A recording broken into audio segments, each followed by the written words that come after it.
let's get started. Let me quickly introduce our speaker for today, Lalit Bhatt.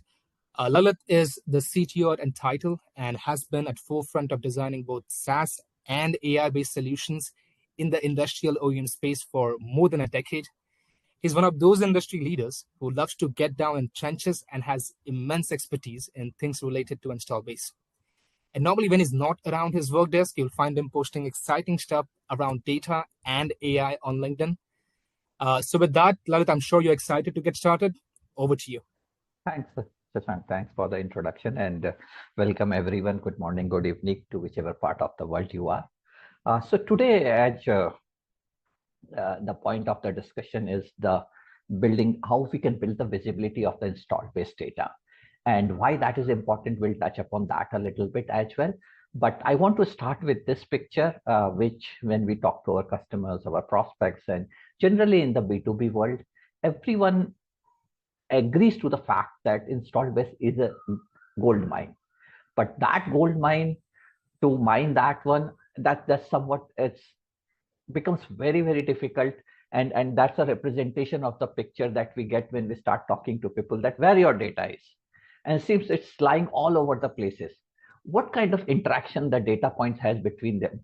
It seems everyone is talking to everyone, even to try to figure out something very simple thing. So what it leads to is that like the data is messy. You have different kind of data points. Even the same data is represented with different notion. They have a different categorization and that is sitting in different kind of systems. And these silos then lead to, when we want to make them to talk to each other, leads to a lot of non-scalable integrations. And fundamentally what it leads to is that if anything useful has to be done, so just for example, you might want to do some reporting or want to some ad hoc analysis or even want to figure out the wallet share. What it basically leads to is that like first figuring out where the data is lying in different systems, then start pulling that data, harmonizing them, putting it together, unifying it. And the problem is that that whole exercise takes a number of resources, a ton of time. And by the time you are ready with the result, sometimes it's too late to do anything with that kind of analysis. So with that in mind, we'll just move ahead. And why that happens? It's just because I would say that actually that's how the industry has evolved. When we talk about especially the B2B manufacturing world, sometimes we talk about companies which are there for like decades and even centuries. And what has happened is that during the time they go through multiple technology transitions, they're still a part of the things that are manual in spite of all the digital transformation. There are big divisions. Sometimes it becomes more centralized, sometimes it becomes more distributed, but all these leads to different kind of systems that come into play. The system come into the system, but never go away. So sometimes people write internal tools, sometimes they acquire tools, but they just remain there. And that just leads to a lot of this messiness and lot of data silos that is sitting all across the organization. And then we also know that I think what also is happening is that this is like a lot of now tribal knowledge that starts acquiring in the system. There are people who know about everything, but even they don't know what they know about everything kind of thing, because you have to poke them and figure out that, okay, do you remember? Then they will recollect that, okay, yeah, that is somewhere sitting in my spreadsheet or in some of the notebook and things like that. And that is what leads to the whole mess of the installed base. So just before move ahead, we can just do a small guess, like for those who are participating here today, and if you are dealing with installed base data, what's the state of your installed base data?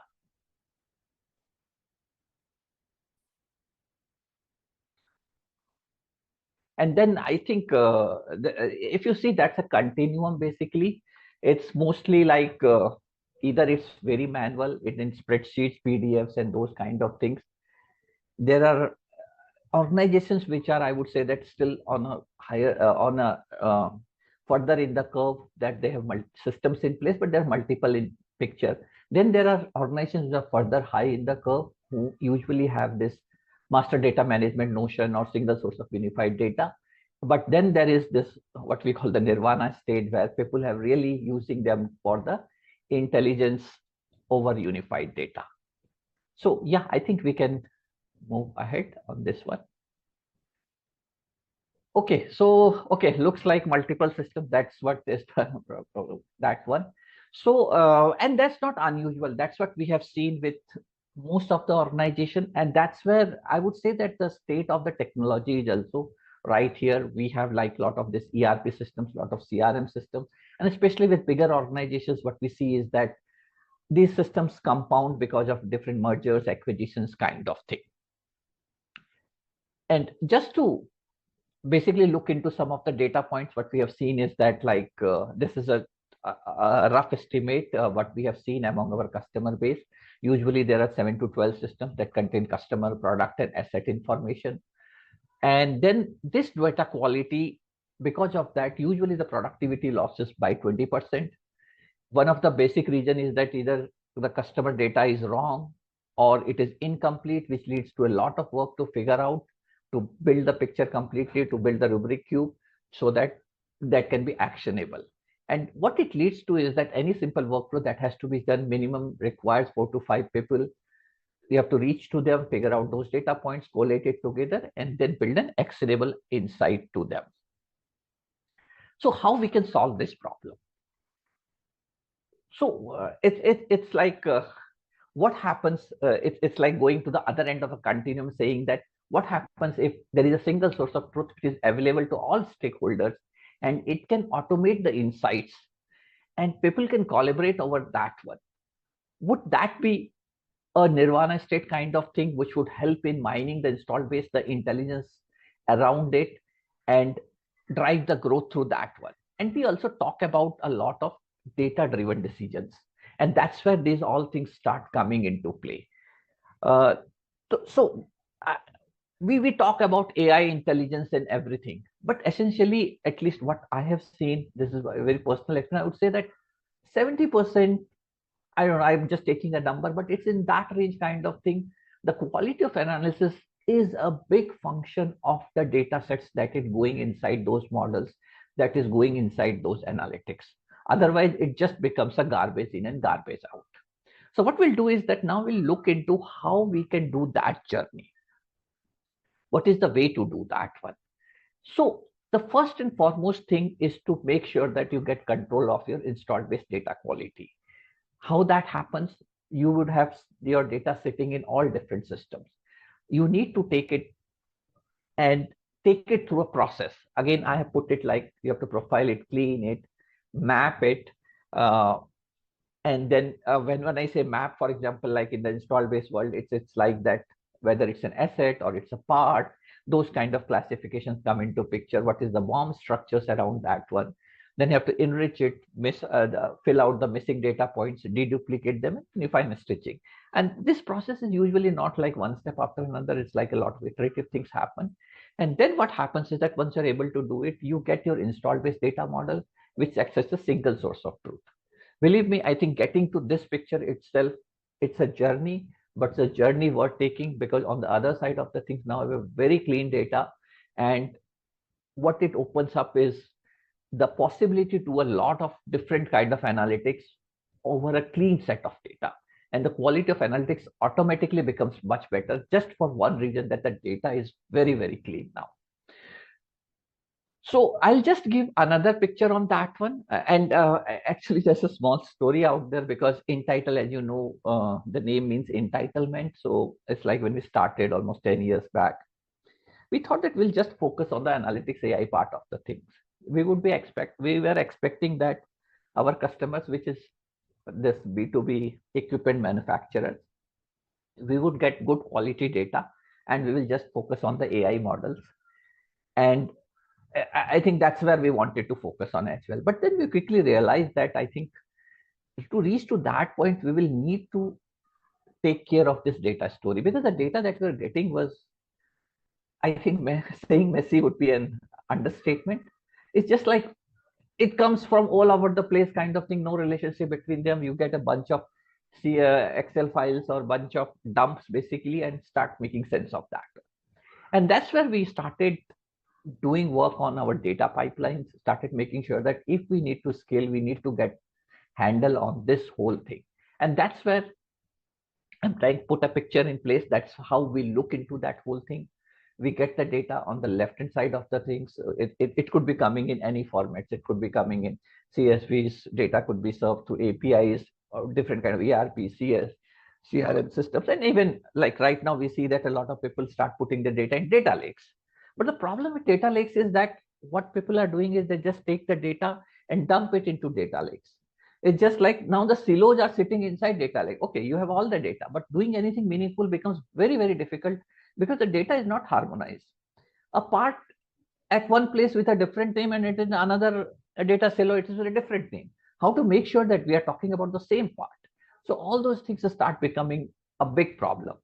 So what happens is that then you bring all this data and you basically harmonize it, and then you start pulling out a canonical version of your install base data, which would include a clean deduplicate list of customers, their different locations, what all equipments they have got, what all parts they have got, what are the service contracts which have expired, which are in force, what are the different warranties, the complete transaction history, the complete service history.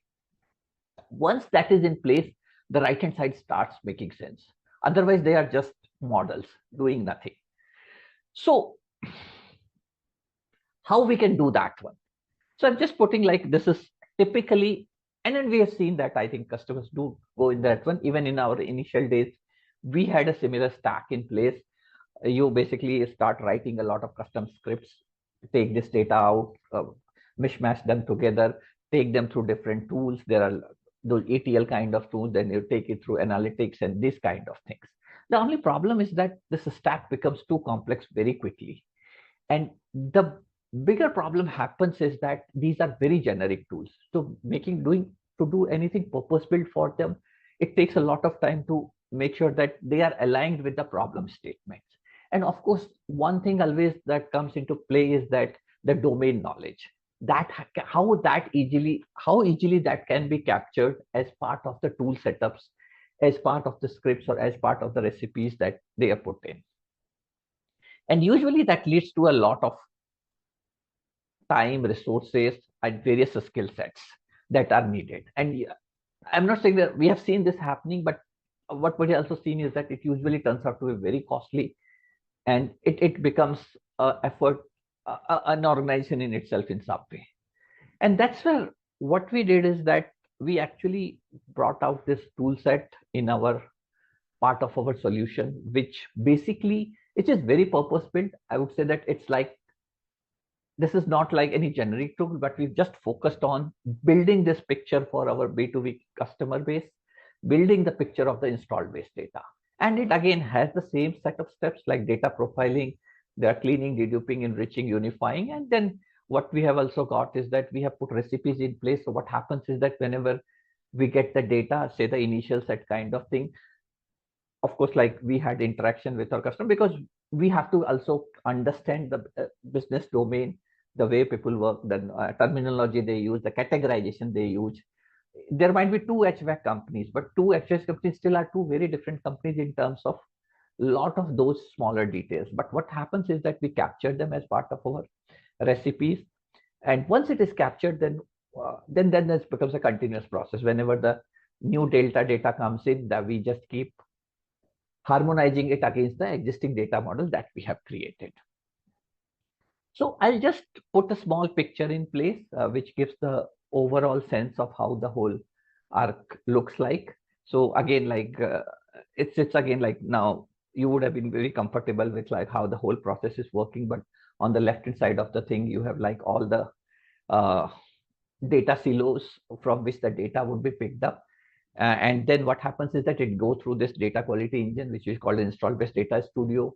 And then we do all this analytics and AI, and then it is served through web and mobile. You now have your complete 360 install base visibility. May not be today, is not the right day. We're not part of that one, but yes, at some point we'll probably show our web and mobile interfaces and how it makes it easier. And then this is a complete open architecture.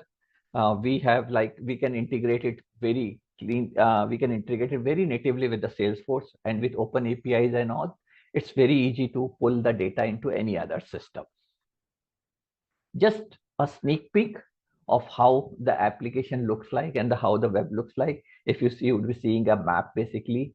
in which now you can actually visualize all your installed base. So if you see location here, location is basically a customer location, and you can go to the equipment view and it will tell you equipment view. And in fact, what we do is that we actually pull all the possible bits and bytes of that equipment and create a equipment 360. So you know that to which against which order it was purchased, when it was installed, those kind of things, what all servicing it has been done, what is the BOM associated to that one. And these fields are, many of these fields are editable, like if someone wants to track the hours they are in the field. So with mobile app and all, this becomes very easy on the go. When people are visiting, they just update this one. But what it gives is that it gives very clean and very powerful data points that now can be fed into the AI models to figure out. So why we are doing all this thing? We are doing all these things so we can figure out the untapped revenue opportunities. And that's where the story comes to, that's where the story starts aligning with the revenue goals, basically. So you'll start also figuring out which customers are at risk, those kind of things. But more important thing, looking at those patterns of consumptions of parts and services, that system can now predict that where you would see more opportunities now which can be tapped. And of course, like there are other things like propensity, and also it will help out in prioritizing the efforts as well. And we know that like Salesforce CRM is probably one of the most ubiquitous CRM right now. So what we have done is that we bring this, so Salesforce helps us in this, managing the whole workflow of the thing. But just imagine if that whole install base data is available of that particular customer as well, how powerful it can be in terms of doing the conversation with the customer. And that's what we have got, where we serve this IB intelligence data. So for example, just showing here a QNX communication. But when you go here, there is this IB intelligence tab, which pulls the data from the installed base data store. But you can now see all the overviews, all the different equipment, parts, services, service contracts, every day, all the data points are available. A complete 360 view is available to help the salespeople doing a much better conversation with the customer about their needs and predicting their opportunities. And you will also see opportunities tab. So we also have like different ways of creating opportunities, where there are even AI models that help in creating opportunities. So yeah, I think with that, I guess, I hope I am able to complete the picture on the install base visibility and how it helps in basically driving the revenue further. I guess, yeah, Shashank, I think that's where we can, I don't know if there are any questions, we can take that up. Perfect. Thank you, Lalit. That was fantastic. Let me have a look. I do see a couple of questions that have come in. Let me take this one first. It's an interesting one. Looks at the broader scope of the industry. It's what does future of this industry looks like to you? That's very interesting. We know that we see a couple of trends out there. We definitely have seen a huge digital transformation trend, which is still going on. But what we see is that there are two parts of the puzzle that we will see a lot of things need to happen.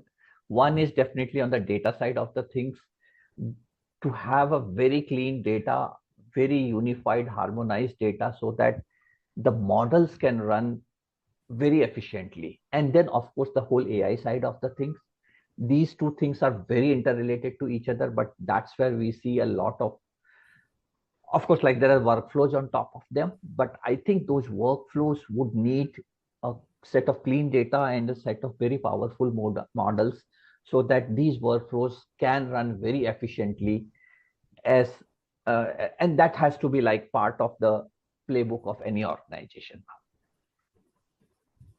Right, that's true. As you always say, data is like a new titanium. It's all about using it wisely. Yes. And moving on to the second question, Lalit, this is a little industry pertaining. This company works or manufactures electrical engines. They sell it to OEMs. They do not really know whether OEM sell that machine to. Is there any way we can locate that install base? Okay, so yeah, that's the end customer mapping problem. We see it multiple times. Again, we have done work even to achieve that one. I'm not saying that it's always straightforward, but there are ways to do that. We have a couple of ways to handle those things. For example, sometimes A service history has those information. Sometimes there are regulations which allow which need the companies to maintain the end customers, and there are different other databases which can be merged together to put that picture in place. Yes, that's the problem that we deal with that one, and there are ways to solve that. 100% no, we also don't. I would probably put a disclaimer that even we have not solved it 100%, but yes, with bits and pieces we have been able to do a fairly good job in piecing that picture together. Perfect. And that should answer the question. Thank you, Lalit. I think that was the last question we had for the day. Thank you very much for your time, and a big thank you to everyone who joined in. Folks, be sure to check our next event happening on July 24th. You can scan the QR code to hop onto our website. You can type in www.entitle.com. But that's it for today, guys. Thank you for tuning in. Take care and have a nice one. Yeah. Thank you. Thanks everyone for joining. Thank you.